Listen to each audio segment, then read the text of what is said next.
I'm Hương Nguyễn from University of Oulu, and today I will present how to build a machine workflow and make it run on Kubeflow. So we are trying to train a tiny YOLO version 3 model on our custom dataset. So to do that, the whole process would be, first we need to upload our data into some data repository. In here we have the LakeFS. Here, yes, this is our data. And the second one, we need to design the pipeline. So we create a two-stage pipeline, the train and predict operator. So in the training part, we just need to download all the data from LakeFS and we fed it into the .NET to train the YOLO model. And after we get the model trained, we just need to save it into the MLflow server for later use in the prediction operator. And one thing is we may need to upload the container to Harbor. So the Harbor in here is due to catch the container instantiation process. So using the Harbor in here may make the container creation step faster somehow. But more important is we need to create the experiment in Kubeflow and make it work.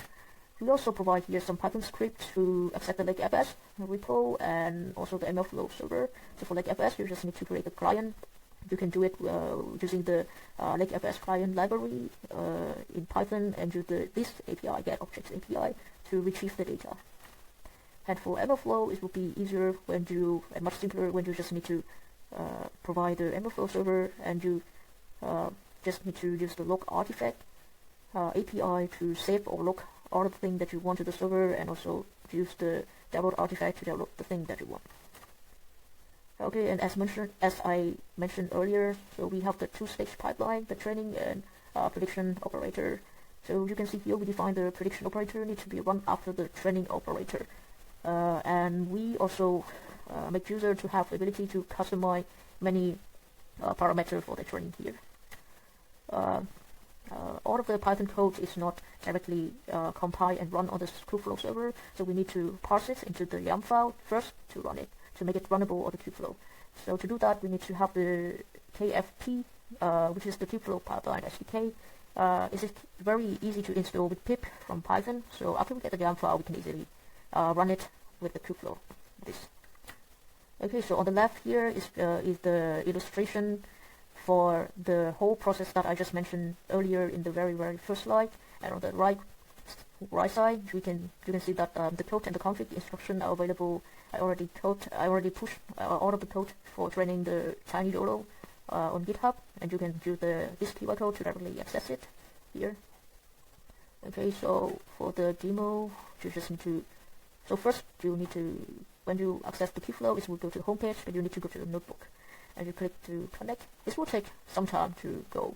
So I already opened this before. So you create the pipeline here, pipe here, which is pretty same with this one.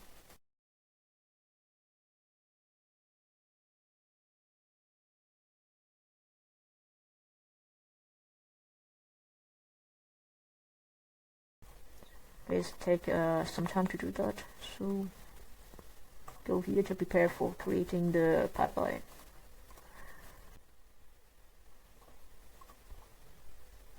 Okay, so you see the pipeline. YAM file is here, so you need to download it to your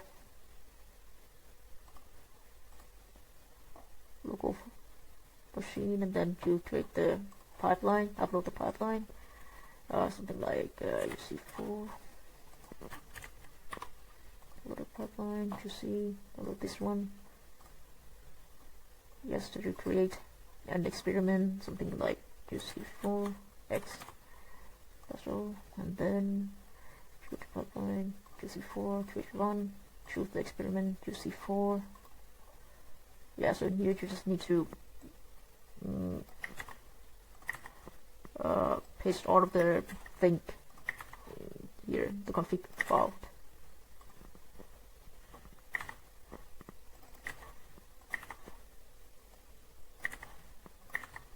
Okay, so just click start. Okay, so after some time, you just need to click on this and check out the log.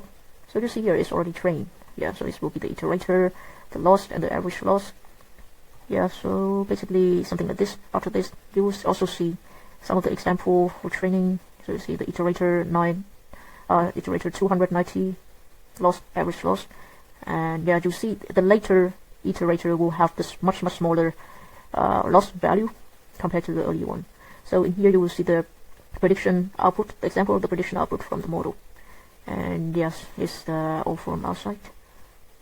Thank you very much for listening. Yes.